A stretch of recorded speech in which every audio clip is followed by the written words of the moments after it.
तो एक प्राचीन कथा के अनुसार कहा जाता है कि तोरण नाम का एक राक्षस था जो शादी के समय दुल्हन के घर के द्वार पर तोते के रूप में बैठ जाया करता था। तोते का रूप धारण कर लेता और दुल्हन के घर के मुख्य द्वार पर बैठ जाया करता था। जब दूल्हा द्वार पर आता तो वो राक्षस दूल्हे के शरीर में प्रवेश कर जाता था और दुल्हन से स्वयं शादी रचाकर उसे परेशान करता था। एक बार की बात है, एक साहसी और चतुर राजकुमार की शादी तय हुई। शादी के समय जब वो दुल्हन के घर में प्रवेश कर रहा था तो उस राजकुमार में कुछ दैवीय शक्तियां थी। तो अचानक उसकी नज़र उस राक्षसी तोते पर पड़ी। वो तुरंत समझ गया कि ये राक्षस है और उसने तुरंत तलवार निकाली और उसे मार गिराया और फिर शादी संपन्न हुई। बताया जाता है कि उसी दिन से तोरण मारने की परंपरा शुरू हुई। आपने कभी गौर किया है? आपको पता लगेगा कि इस रस्म में दुल्हन के घर के दरवाजे पर लकड़ी का तोरण लगाया जाता है जिस पर एक तोता लगाया जाता है। अगर आपने नहीं देखा है तो आप ठीक से तोरण को देखिए। तोरण पर तोता जरूर बिठाया जाता है। तो लकड़ी से तोरण बनाया जाता है और उस पर एक राक्षस का प्रतीक तोता बिठाया जाता है और बगल में दोनों तरफ छोटे तोते बिठाए जाते हैं।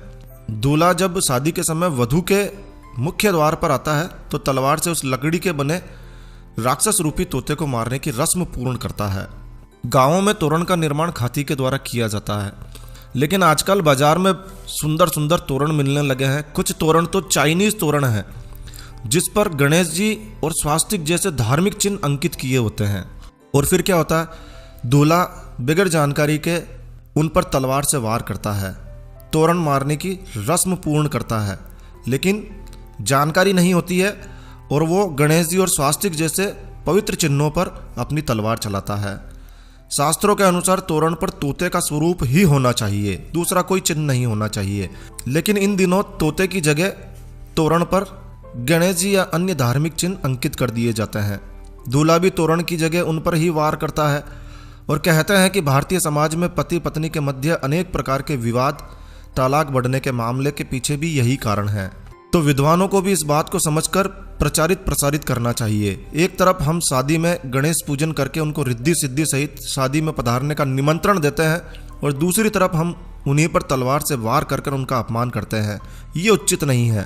तोरण की इस रस्म का ध्यान रखकर परंपरागत तोरण को ही लगाया जाना चाहिए, लेकिन जानकारी के अभाव में लोग जानते ही नहीं हैं, क्या करें। जानकारी के अभाव में जो तोरण बाजार में मिल जाता है वही ले आते हैं। तो इस बात का विशेष रूप से ध्यान रखें कि इस बार जब भी किसी की शादी हो और यदि आपकी नज़र इस प्रकार के तोरण पर पड़े तो उसे समझाइए और हो सके तो इस वीडियो को अधिक से अधिक शेयर कीजिए। यदि आप हिंदू हैं, हिंदू धर्म को, हिंदू परंपराओं को जिंदा रखना चाहते हैं तो इस वीडियो को ज़रूर से शेयर कीजिए। दोस्तों, हम इस वीडियो के माध्यम से